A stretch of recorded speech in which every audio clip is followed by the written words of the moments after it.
Bantay, dahan-dahan lang ang lakad. Alam mo namang hindi ako makalakad ng mabilis dahil paralisadong kalahati ng katawan ko. Saka baka makalagang tali ng basket na ipinulupot ko sa leg mo at matapon ang mga gamit ko na laman ng basket na hila-hila mo habang naglalakad tayo. Tatay. Ha? Magkakilala ba tayo? Hindi po. Inihinto ko lang po ang motorsiklo ko nang madaanan ko kayo. Kasi napansin ko pong parang hirap kayong maglakad. Naparalisado kasi ang kalahati ng katawan ko nung nakaraang taon na na-stroke ako.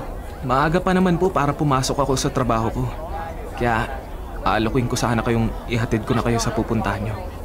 Pwede po kayong umangkas sa motorsiklo ko kasi may dala akong extra helmet. Wag na. Salamat na lang. Mahirap akong umangkas sa motor mo kasi may kasama akong aso, si Bantay. Isa pa, malapit lang naman ang pupuntahan ko. Saan po ba ang punta nyo? Sa public market. Mamamalengke po kayo? Hindi. May banyo kasi sa palengke na pwede kong paliguan ng libre. 3 beses sa isang linggo ako nagpupunta roon. Saan po ba kayo nakatira, tay? Wala akong bahay. Saan po kayo natutulog? Kung saan-saan lang. Sa ilalim ng puno, sa waiting shed, sa ilalim ng tulay. Kung saan ako abutin ng gabi na pwede akong matulog. Kawawa naman po kayo. Wala po ba kayong kapamilya na pwede niyong matirhan? Wala. Tay, paano po kayo nakakaraos sa araw-araw?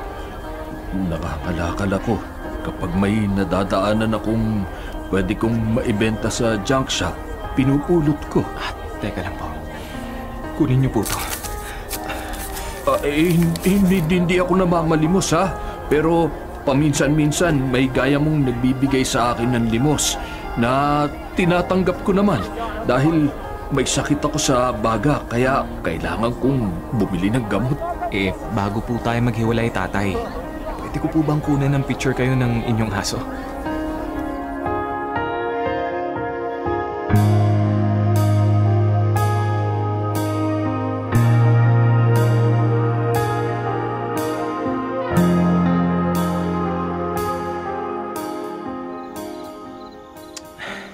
Rolly, may problema ka ba sa opisina nyo? Wala naman, Cora. Ba't ka napailing? Naawa kasi ako sa matandang lalaki na daanan ko kaninang umaga na papasok ako sa trabaho. Sino? Itong tinitingnan ko sa cellphone ko. Na pumayag picturean ko sila ng kanyang aso. Si Tatay Caryo.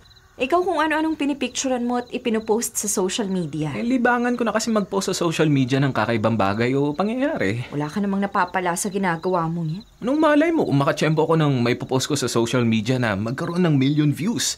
Baka kumita rin ako. Gaya ng ibang nagkaroon ng ads sa mga post nila. Kailan pa kaya? Magjowa pa lang tayo, nagpo-post ka na ng kung ano-ano sa social media. Pero kahit mahigit 3 taon na tayong kasal, wala ka pa rin kinikita sa ginagawa mong yan. Hindi naman pagkita ang target ko, kaya gusto ko i-post sa social media ang picture ni Tatay Caryo at ng kanyang aso. Ilalagay mo sa social media ang matandang yan at ang aso niya? Oo, para makatulong ako sa kanya. Baka sakaling may maawang magbigay ng tulong kay Tatay Caryo na paralisado ng kalahati ng katawan at may sakit pa sa baga.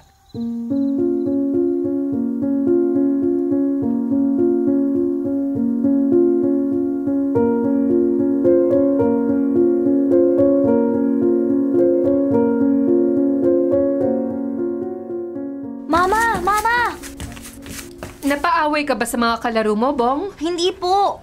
Ba't humahangos kang umuwi? Kasi nakita ko po sa cellphone ko si Lolo Caryo. Ito po, tingnan nyo, may katabi pang aso si Lolo Caryo.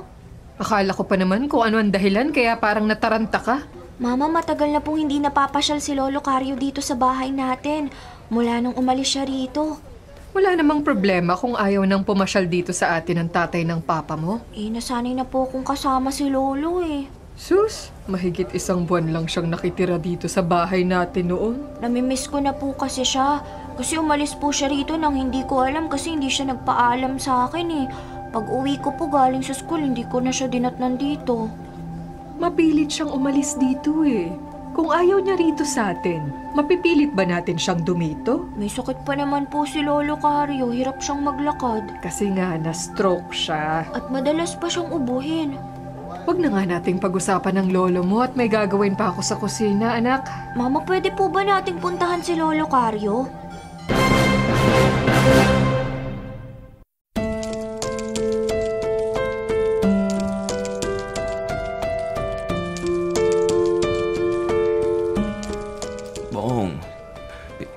Busy ako sa trabaho ko. May araw naman pong wala kayong pasok sa opisina, Papa Kahit may weekend ba yung ginagawa ko rito sa bahay? Pareho po kayo ni Mama na walang oras para samahan ako. Bakit naman kasi gusto mo pang puntahan ng Lolo Carlo mo? Hindi naman natin alam kung nasaan siya. Alam ko po ang kalsadang pinagpicturan sa kanya. Buti kung naroon pa yun. Pwede naman po natin tanongin niya nag-post ng picture ni Lolo Carlo sa social media. Huwag mo nga pag-aksayan ng panahon ng lolo mo na mas gustong tumira sa kung saan kaysa rito sa bahay natin. Ang alam ko po, masaya si Lolo Carlo na kasama tayo ni na Mama. Kung masaya siya rito sa bahay natin, hindi siya alis dito. Papa, kung wala po kayong oras ni Mama, ako na lang po maghahanap kay Lolo Carlo. Huwag mong gagawin yan, Bong. Nag-aalala po kasi ako kay Lolo Bong, ang pag-aaral mo ang intindihin mo. Pero Papa... Sundin mo ako kung ayaw mo magalit kami na Mama mo sa'yo.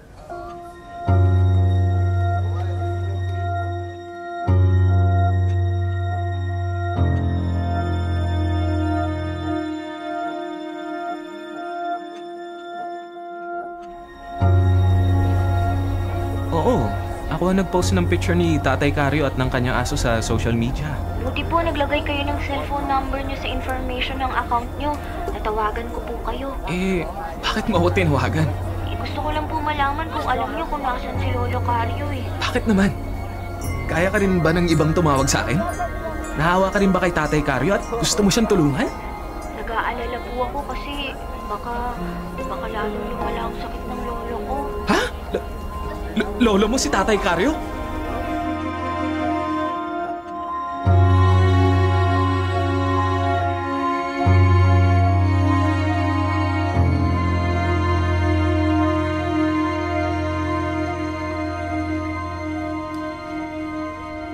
Ano ka ba, Rolly? Oh. Bakit ka makikipagkita sa batang lalaking tumawag sa'yo?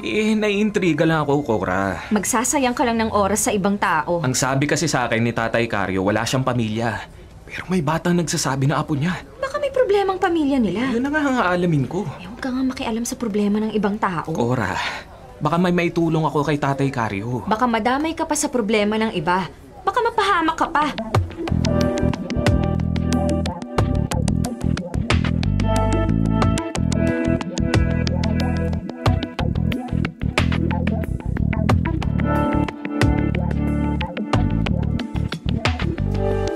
Bong, ano gusto mong kainin? Huwag na po, Kuya Rolly.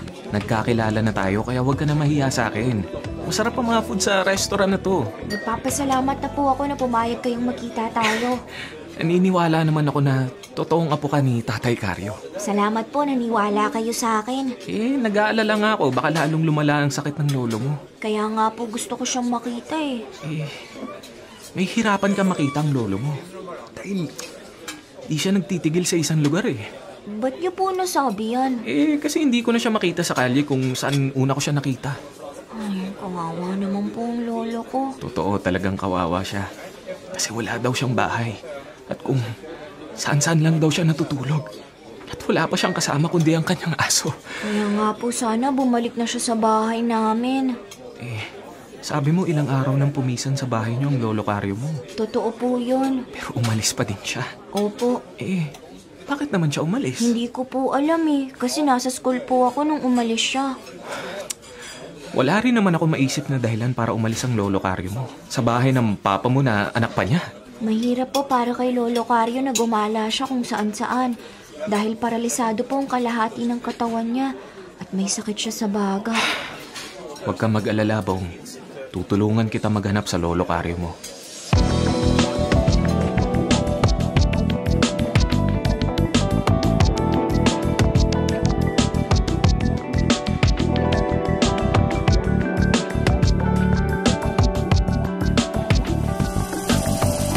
Kapag nakita natin ang Lolo Carlo mo, Bong, malalaman natin kung bakit siya umalis sa bahay niyo. At Pakikiusapan ko po siyang magbalik na sa bahay namin, Kuya Rolly. Oo. Sakto lang wala akong pasok sa trabaho ngayon. At wala ka rin pasok sa school. Kaya, magkakatulungan tayo sa paghahanap sa lolo mo. Teka, Kuya Rolly. Bakit naman? May nakita po kung parang taong nakahiga sa ilalim ng nalampasan nating puno. Baka ang lolo Karyo mo yun. Tara, balikan natin.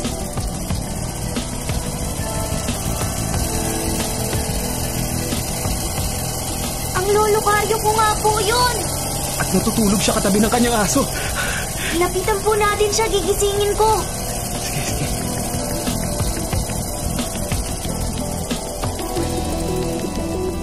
Sigurado matutuwa ang lolo mo kapag nakita ka. Kahit matagal-tagal na rin kamo kayo hindi nagkita. Teka, Bong. Nag-ring ang cellphone ko. Sagutin ko lang sandali ang tawag na misis ko, ha? Hello, Cora? Asan ka, Rolly? Narito ako sa... malapit lang sa bahay natin. Umuwi ka muna at tumawag sa akin si Mamang. Pumunta raw tayo agad sa kanila dahil parang mapapaaway daw si Papang sa kapitbahay nila dahil lang sa parking ng kanilang mga sasakyan. Siya, sige, hintayin mo ako. At darating ako kagad siyan. Kuya Rolly! Bong, hindi muna kita masasamahan sa pagkausap sa lolo Karyo mo. May biglaan lang asikasuhin kami na misis ko. Okay lang po. Salamat na rin po na natulungan niyo akong mahanap siya. Ingat po kayo sa biyahe. Maraming salamat, ha. Pero, ano man na maging pag-uusap niyo ng lolo mo, ipaalam mo sa akin, ha.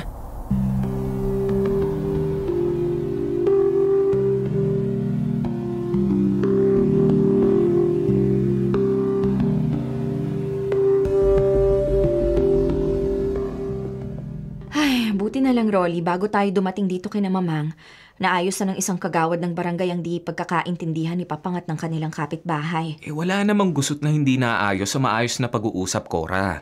Tulad ng problema ni Tatay Karyo. Kaya umalis siya sa bahay ng kanyang anak na dati niyang tinitirhan. Ba't napunta ang usapan natin sa matandang lalaking may alagang aso na ipinost mo sa social media?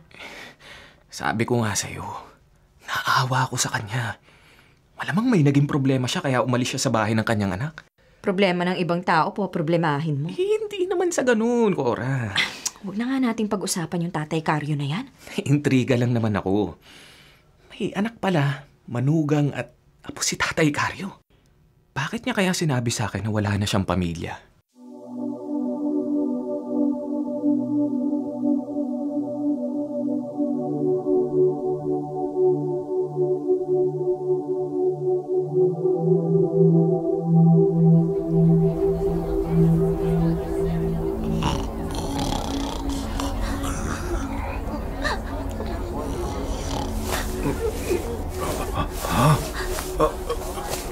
Bong? Lolo Karyo. Narito ka pala. Kanina pa po ako dito sa ilalim ng puno, Lolo. Ha? Kanina ka pa rito? Opo, Lolo. Kanina ko pa po kayo pinagmamasdan habang natutulog. Lolo, miss na miss ko na po kayo. Miss na rin kita, Apo. Oh, bakit ka umiiyak? Kasi awang-awa po ako sa inyo eh. Ba't ka maawa sa akin? Himbing na himbing po kayong natutulog kahit nakahiga po kayo sa lupa. At nakaunan yung ulo niyo sa matigas na ugat ng puno. Napuyat kasi ako kagabi sa lamig at kagat ng mga lamok. Kaya tanghali nang ako'y magising. Ba't po kasi umalis kayo sa amin? Kuwan eh. Kung hindi po kayo umalis, hindi sana kayo nahihirapan. Hindi po kayo magtitiis na matulog sa lupa. May sakit pa naman po kayo. Paralisadong kalahati ng katawan niyo at may sakit pa kayo sa baga. Ayoko kasing maging pabigat sa mama at papa mo, Bong. Kung nalaman ko lang po na aalis kayo, hindi ko po kayo papayagan. Saka gusto ko rin kasing magsolo sa buhay. Hindi po totoo yan. Apo. Nung nakatira po kayo sa amin, masaya kayo. Kontento. At nasabi niyo pa nga po sa akin noon na kahit na stroke kayo, wala na kayong maihiling pa. Dahil kapiling niyo kami ni na papa at mama. Masaya at kontento rin naman ako na nagsosolo ako sa buhay. Mahirap pong kalagayan niyo, Lolo. Kayo na rin po nagsabing napuyat kayo kagabi kasi hindi kayo nakatulog sa lamig at kagat ng mga lamok. Sanay na ako sa kalagayan ko ngayon. Lolo, gusto ko po kayong makasama uli. Kaya hinanap ko po kayo. Sasama po kayo sa akin. Umuwi na po kayo sa amin. Ay, hindi maaari, Bong. Ayaw niyo na po bang makasama kami ni na Mama at Papa? Gustong gusto kong kasama kayo. Lalo na ikaw. Pero hindi ako pwedeng sumama sa'yo. Bakit po? Umuwi ka na. Lolo Carlo, sumama na po kayo sa akin. Please po. Natutuwa ako na nagkita tayo, Apo. Pero hindi talaga ako pwedeng sumama sa iyo. Hindi.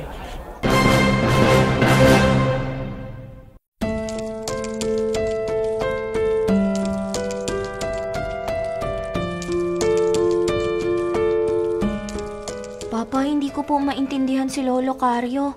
Kahit po anong pakiusap ko sa kanya, ayaw niyang sumama sa akin pauwi rito sa atin. Ikaw hindi ko maintindihan, Bong. Sinabi na nga sa'yo ng lolo mo na mas gusto niya magsolo sa buhay. Nagpipilit ka pa rin pumisan siya rito sa atin. Dahil nahihirapan na po siya sa kalagayan niya. Natutulog po siya sa lupa, nilalamig, nilalamok. May sakit pa naman po siya. Kaya payat na po si Lolo Carlo. Huwag mo na siyang problemahin, Bong. Hindi ko rin po kayo maintindihan, Papa. Nag-iisa po kayong anak ni Lolo Carlo. Kayo lang po ang maaasahan niyang tutulong sa kanya.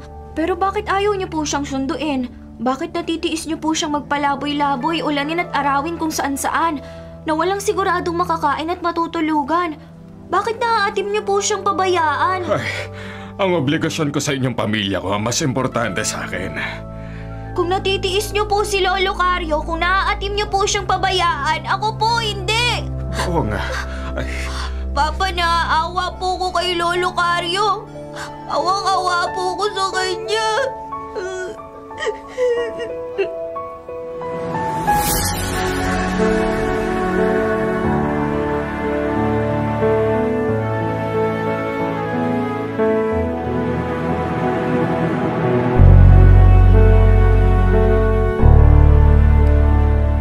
Tumigil ka, Bong. Mama, mali po bang maawa at magmalasakit ako kay Lolo Carlo? Ang pag-aaral mo ang asikasuhin mo. Paano po kung makakapag-aral ng mabuti? Hindi po maalis sa isip kong kawawang kalagayan ni Lolo Carlo. Kaya gusto ko po siyang dalhan ng pagkain, ng gamot. May sariling buhay na ang lolo mo. Kailangan po niya ng tulong. May sakit siya sa baga. Sakit na nakakahawa. Kaya huwag ka nang babalik sa kanya, Pero ha? Mama... Huwag matigas ang ulo mo. Sundin mo ang gusto ko kung ayaw mong magalit ako sa'yo at masaktan pa kita.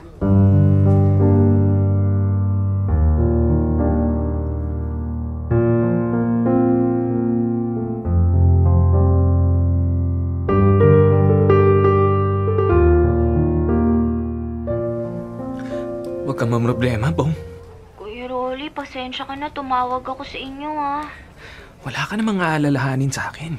Hindi ko kasi maintindihan ng mama at papa ko, eh. Ako naiintindihan kita. Ayaw nilang tulungan.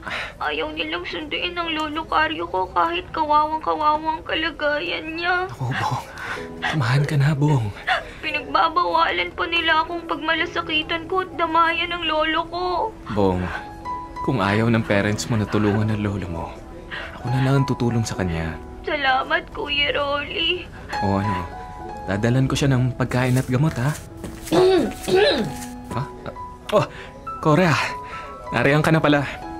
Sige, Kuya Rolly, balitaan mo na lang ako kapag nagkita uli kayo ng lolo ko. Sige, Bong. Walang anuman. Bye. Bye-bye. Kanina pa ako dumating, Rolly. At narinig ko ang pakikipag-usap mo sa telepono sa apo ng matandang lalaking ipinost mo sa social media. Bakit ba napapadalas ang pagtawag sa'yo ng Bong na yon? Nagtataka yung bata dahil ayaw tulungan ng mga magulang niya ang kanyang lolo. Kung ang sariling mga kapamilya ng matandang lalaking yon nagpapabaya sa kanya, bakit ikaw ang tutulong sa kanya? Anong malay mo kung may nagawang kabalbalan ng matandang yon kaya maging sarili niyang kapamilya walang malasakit sa kanya? Hindi naman kasi sa gano'n. Nakakaawa kasi si Tatay Carlo. Problema ng pamilya natin ang asikasuhin mo at wag ang problema ng ibang tao. Cora naman. Tigilan mo na nga pagtulong sa Mang Carlo na yon, Rolly. Tigilan mo kung ayaw mong mag-away tayo.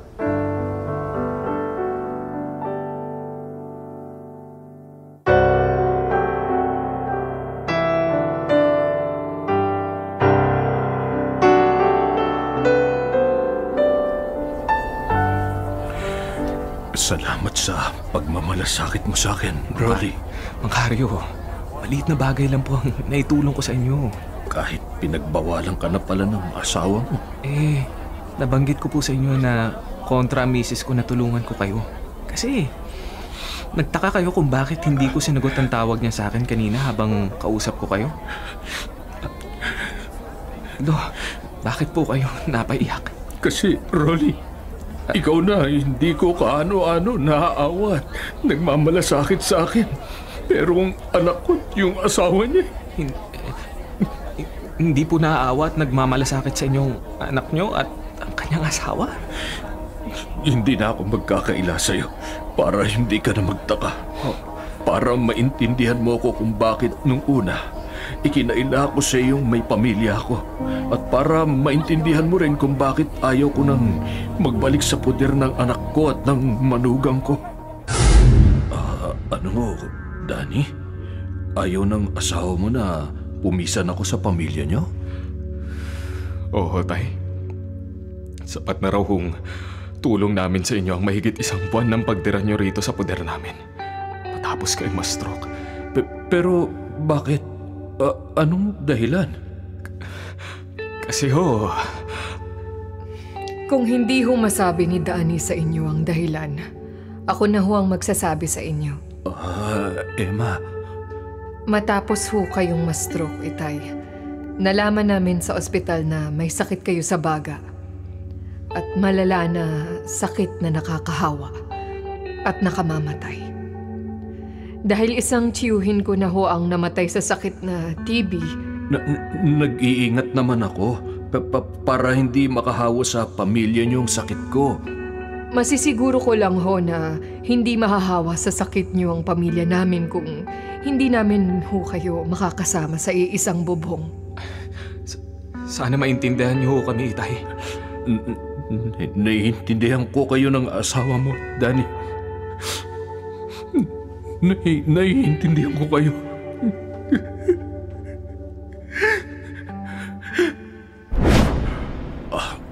Ganoon, Rolly. Kulang na lang ipagtabuyan ako at palayasin ang anak ko at ng manugang ko dahil sa sakit ko sa baga. Naiintindihan ko na po kung bakit umalis kayo sa poder nila. At kung bakit ayaw nyo na magbalik sa kanila.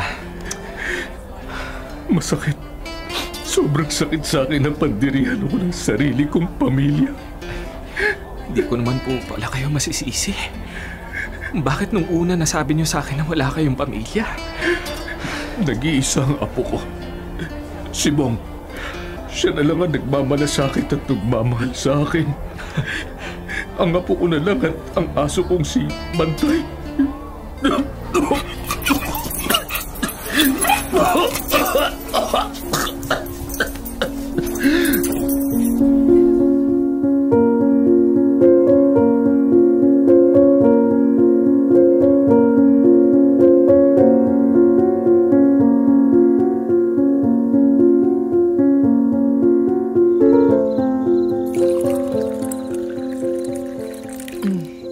Oras na ng gabi. Gising ka pa. At umiinom ka ng alak. Ay naku, Emma. Nagpapaantok lang ako. Nagpapaantok ka? O masama ang loob mo sa akin? Bakit naman sasama ang loob ko sa'yo? Alam ko. Halata ako. Labag sa loob mo na pinrangka ko ang itay mo na ayoko makasama siya ng pamilya natin. Emma, naiintindihan naman kita, Emma. Mula nang umalis sa poder natin ang itay mo, madalas ka nang matamlay at malungkot. Naawa lang ako kay Itay. Naging malungkutin na siya. Na-stress mula nang mamatay sa aksidente ang inay ko. Kaya na-stroke siya at naparalisado ang kalahati ng katawan niya. At kaya nagkasakit na siya sa baga. Naaawa rin ako sa kanya. Pero ayokong maging kawawa ang ating pamilya kapag tayong nahawa sa sakit niya. Hindi naman kita masisisi. Pinangangalagaan mo lang ang kapakanan ng ating pamilya, Emma. Buti naiintindihan mo ko. Parang gusto ko lang sisiin ang sarili ko. Dahil wala akong kakayahang pagmalasakitan at tulungan ng sarili kong magulang. Dapat lang na sinunod mo ang gusto ko Sa ayaw at sa gusto mo. Dahil kung hindi ka pumayag umalis sa poder natin ang ama mo, ako ang mawawala sa bahay na to. Magkakahiwalay tayo.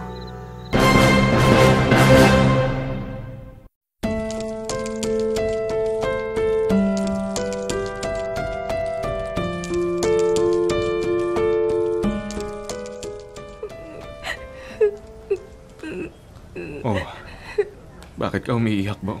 Narinig ko po, Papang, pag-uusap niyo ni Mama kagabi. Ako, Bong. Ngayon naiintindihan mo na kung bakit pumayag ako umalis dito sa bahay natin ng lolo Kari mo. At kung bakit hindi ko mapagbigyan ng pakiusap mong sundin ko siya at pabalikin dito. Hindi ko po kayo maintindihan, Papa. Bong. Ang alam ko po, may sakit si Lolo Cario. Paralisado ang kalahati ng katawan niya at may sakit siya sa baga. Kaya kailangan niya ng tulong. Kailangan niya po. Kaya hindi kayo dapat pumayag umalis siya at magpalaboy-laboy. Ay, kung hindi ako pumayag umalis ang lolo mo, mag-aaway kami ng mama mo. At malamang sa malamang magkahiwalay kami. Pero sa pag-alis po ni Lolo dito sa atin, malamang lalong lumala ang sakit niya. At malamang mamatay na po siya. Huwag mo akong konsensyahin. Dahil hindi mo ako masisisi. Mahal ko ang mama mo at ayoko magkahiwalay kami. Ayoko masira ang ating pamilya. Bakit si Mama po nasusunod sa inyong dalawa? Huwag mo akong pagtaasan ng boses! Anak lang kita! Anak lang kita, Bong. Kaya wala kang karapatang kontrahin ang anumang desisyon ko. Naiintindihan mo? Hindi ko po kayo naiintindihan! Abat! Susuwagin mo na ako, ha? Hindi po tamang pabayaan niyo si Lolo Cario! Pabaya kayong anak! Pabaya po kayo! Huwag mo akong pagsabihan ng ganyan!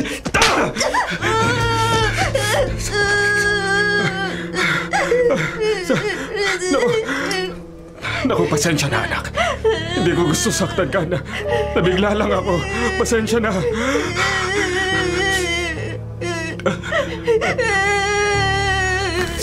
Saan pupunta, Bong? Bong, magbalik ka, Bong!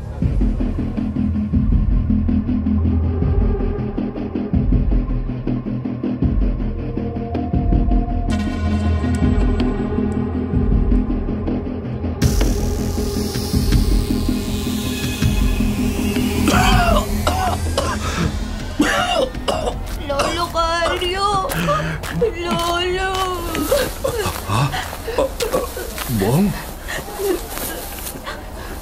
Huwag kang yumakap sa akin. Inuubo ako. Hindi ko mapigil ang pag-ubo ko. Hayaan niyo lang po yumakap sa inyo, Lolo. Baka mahawa ka sa sakit ko. Nakakahawang sa... Nakakadiri. Huwag niyo po akong alalahanin. Baka magalit sa iyong mga magulang mo. Kahit may sakit po kayong nakakahawa, hindi ko po kayo iiwasan. Hindi po ako mandidiri sa inyo. Bong, Mahal ko po kayo, Lolo. mahal rin kita, Apo. Mahal na mahal ko po kayo. Pero sana hindi mo na ako binalikan. Kailangan niyo po ng karamay. May kasama naman ako. Si Bantay. Minsan man ay hindi niya ako iniwan. Kahit kami mainitan ng araw at kahit kami maulanan. Kahit wala kami makain. Lagi ko siyang kasama araw-araw. Lolo, kailangan niyo po ng mag-aalaga sa inyo. Umuwi ka na, Bong. Hindi ko po kayo iiwan. Sundin mo ko, Apo. Lolo, pabayaan niyo lang po kung samahan ko kayo. Kailangan niyo po ng karamay, Lolo. Kailangan niyo po ako.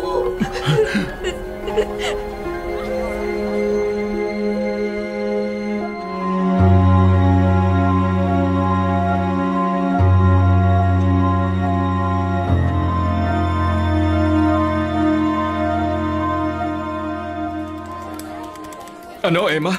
Hanggang ngayon hindi pa umuwi dyan sa bahay si Bong? Oo, Danny. Kaya tumawag na ako dyan sa office niyo eh. Ang inaasahan ko pagpasok ko sa trabaho kanina, uuwi na siya. Nung hindi pa siya umuwi, tinawagan ko na yung cellphone niya. Pero hindi niya sinasagot yung mga tawag at text ko sa kanya eh. Kaya hinanap ko siya. Pinuntahan ko ang alam ko mga kaibigan niya. Pero hindi ko makita si Bong. Hindi ko alam kung nasan siya. Ako, Emma. Huwag kang mabahala. Baka nagrebelde siya matapos mo siyang mapagalitan at masaktan. Emma, paglabas ko rito sa opisina, hanapin ko siya. Kapag nakita mo si Bong, disiplinahin mo, Danny. Kung kailangang saktan mo siya, saktan mo. Para hindi siya mamihasang magrebelde sa atin. Oo, Emma. Akong bahala kay Bong.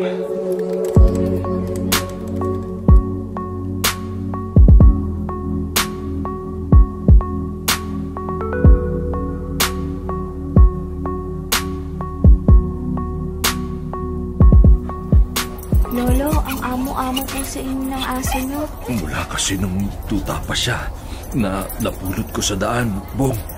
Sinanay ko na siyang maging maamo sa akin hanggang sa lumaki siya. Madalas ko siyang himasin, yakapin at halikan. Kaya po pala parang tao siya na naglalambing sa inyo. Panay ang pagyakap at pagdila niya sa mga braso niyo. Maamo rin naman siya sa'yo. Mawiwili po kung kasama si Bantay. Bong! Ha? Oh, Papa. Galit po siya, Lolo. Pinahihirapan mo ako sa paghahanap sa'yo. Dito lang pala kita makikita sa tabing kalsada. Danny, huwag mong kagalitan ng anak mo. Halika, Bong! Halika! Papa, bitiwan niyo po ang braso ko. Nasasaktan po ako. Danny, huwag mong saktan ang anak mo. Pabayaan niyo ho akong disiplinahin siya, Tay. Umalis siya na walang paalam. Sobrang pinag-alala niya kami ng mama niya. Danny, bitiwan mo si Bong. Huwag niyo akong pakialaman sa pagdidisiplina ko sa anak ko! Papa, bakit niyo po itinulak si Lolo Carlo? Napuputuloy siya sa damuhan. Hindi niyo po siya dapat sinaktan dahil paralisadong kalahati ng katawan niya. At may sakit po siya. Lumayo ka sa akin, aso ka! Lumayo ka sa akin! Mas mabuti pa po sa inyo si Bantay. Aso lang po siya pero nang makita niyang sinaktan niyo si Lolo Carlo, kinahulan niya kayo. Nagmamalasakit po si Bantay, nagtatanggol at nagmamahal kay Lolo. Hindi gaya niyo. Hindi gaya niyo na walang pagmamalasakit at pagmamahal sa sariling ama niyo. Huwag ka na nga maraming sinasabi. Ang dami mo talagang alam na bata ka. Uuwi ka na! Huwag niyo po akong malagkarin. Hindi ko po maiiwan si Lolo Carlo. Sasama ka sa akin pa uwi sa ayaw at sa gusto ko. Pag hindi nasasaktan ka talaga sa Maawa ka sa anak mo. Huwag mo siyang saktan. Maawa ka kay Bong.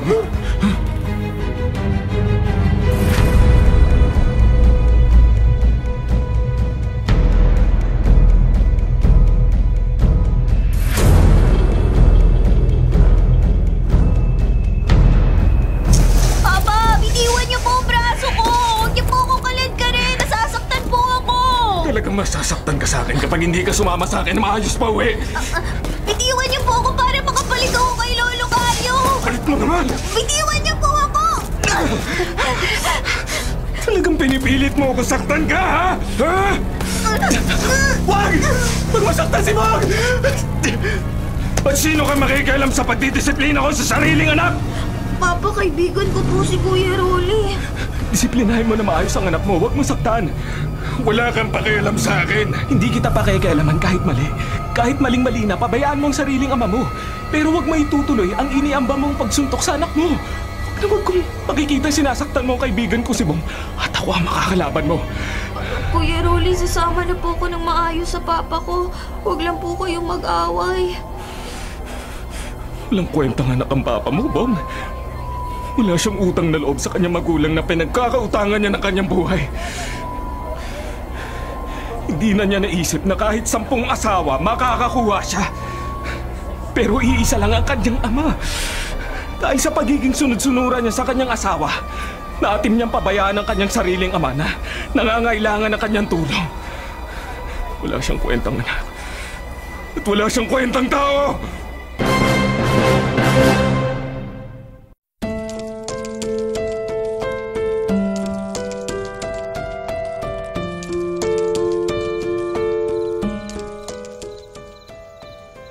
Mahal ko po kayo, Papa, Mama.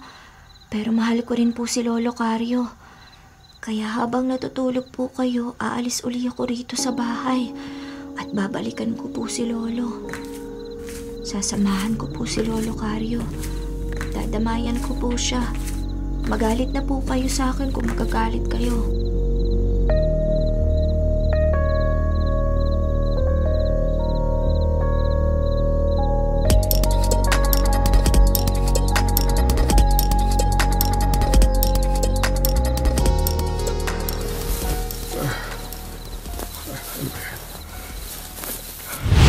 Ay, pamilyar sa akin ang kaling to. Sa malapit dito pinupuntahan ni Bong Itay.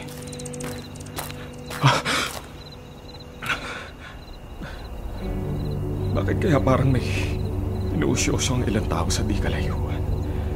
Alamin ko nga. Bakit parang may inuusyoso kayo sa ilalim na isang puno? Ano nangyari? Kawawa naman.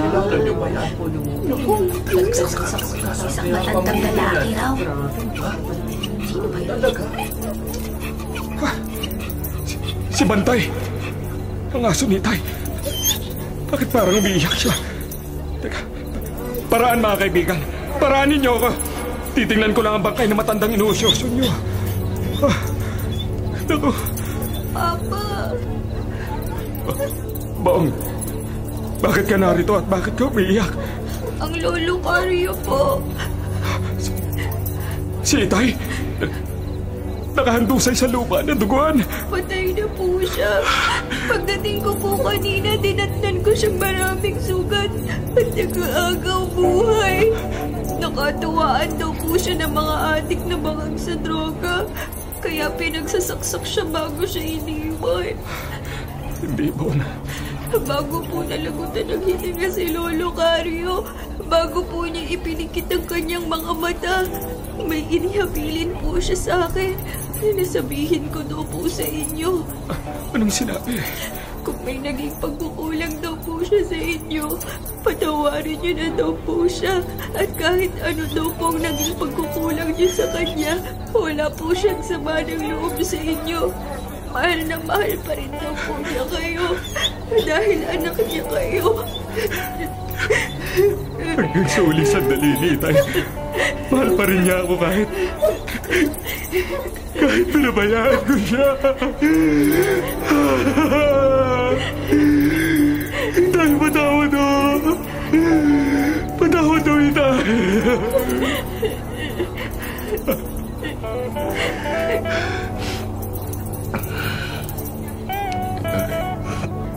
Itay. Panaginip. Salamat, panaginip lang ang lahat.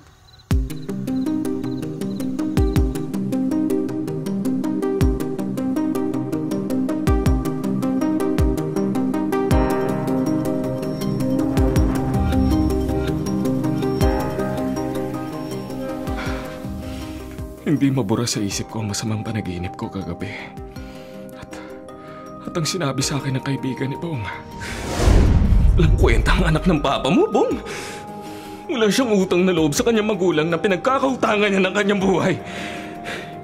Hindi na niya naisip na kahit 10 asawa makakakuha siya. Pero iisa lang ang kanyang ama. Dahil sa pagiging sunod-sunuran niya sa kanyang aasawa, naatim niyang pabayaan ang kanyang sariling ama na nangangailangan ng kanyang tulong. Wala siyang kwentang anak.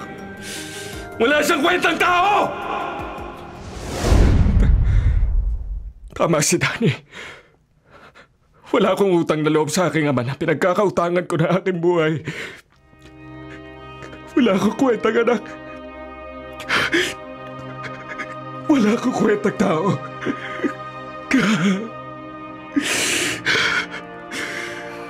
Danny? Emma? Wala sa kwarto niya si Bong. Wala rin siya sa labas ng bahay. Malamang umalis na naman siya nang walang paalam. Baka nagbalik na naman siya sa kanyang lolo, Emma. Huwag mong konsintihin ang katigasan ng ulo ng anak mo. Sunduin mo siya. Ay, oo, Emma. Bigyan mo siya ng leksyon. Dalain mo. Paduguin mo ang uso para magtanda. Kung kailangang gulpihin mo para hindi na siya umulit magrebelde sa atin, di ba?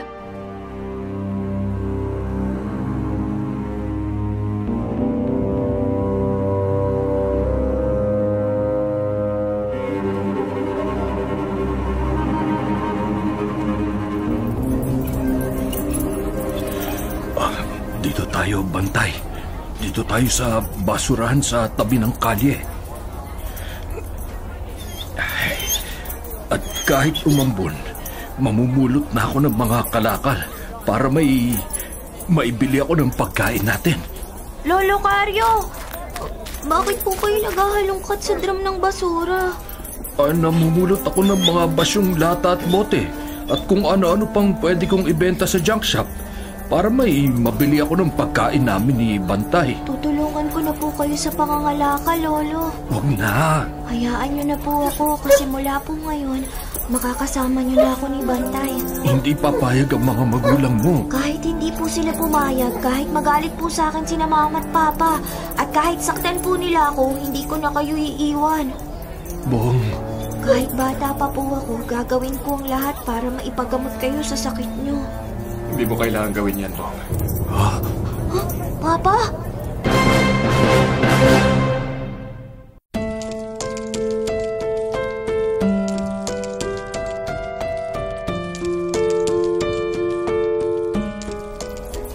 Papa? Alam ko, Bong. Na dito kita matatagpuan sa kinaroroonan ng lolo Caryo mo. Danny, nakikiusap ako sa'yo. Huwag mong sasaktan si Bong. Papa, hindi ko po gustong suwayin kayo ni Mama. Pero mahal ko po si Lolo Caryo. May sakit po siya at kailangan niya ng awa at tulong. Kaya hindi ko po siya matitiis. Hindi ko po siya magagawang pabayaan. Kahit magalit po kayo sa akin, kahit saktan niyo po ako. Kung hindi mo maintindihan ang pagmamalasakit at pagmamahal sa akin ng anak mo, Danny, kung pairalin mong galit sa kanya at desidido kang saktan siya, ako na lang ang saktan mo. Itay, di naman. Paralisadong kalahati ng katawan ko. Kahit may sakit ako sa baga, gugustuhin ko nang akong tumanggap ng lahat ng galit mo.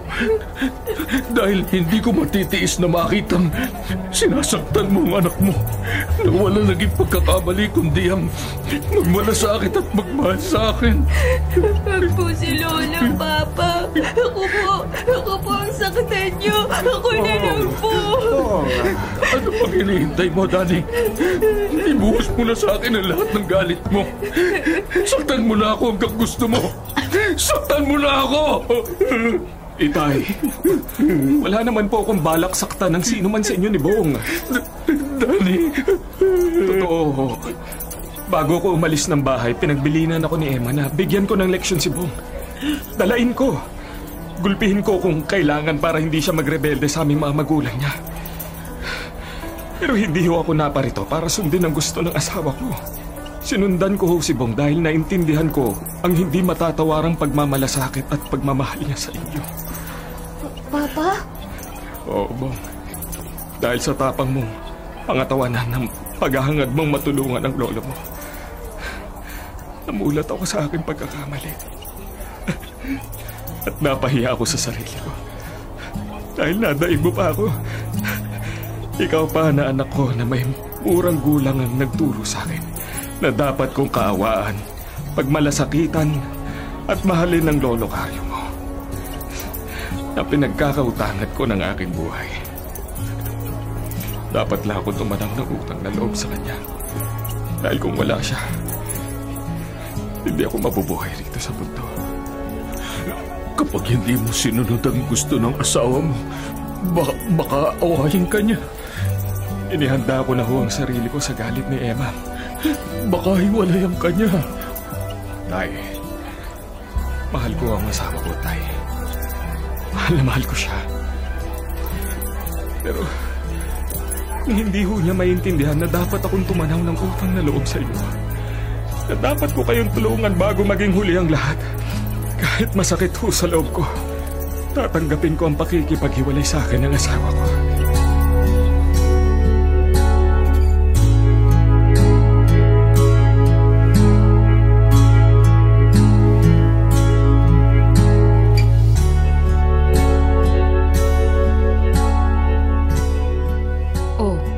Bakit ka napailing, Danny?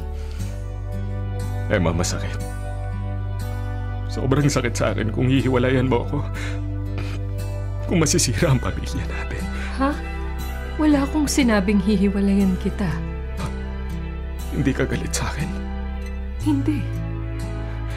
Hindi ko sinunod ang gusto mong disiplinahin ko si Bo. At hindi ko rin masusunod ang gusto mong tuluyan ko ng pabayaan ng itay ko. Bakit ako magagalit sa'yo?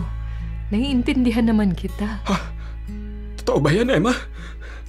Nang umalis ka ng bahay, tinimbang kong mabuti ang lahat. Kung ang ibang tao naaawa at tumulong sa itay mo, tayo pa kayang mga kapamilya niya ang maging maramot na magkait ng tulong sa kanya?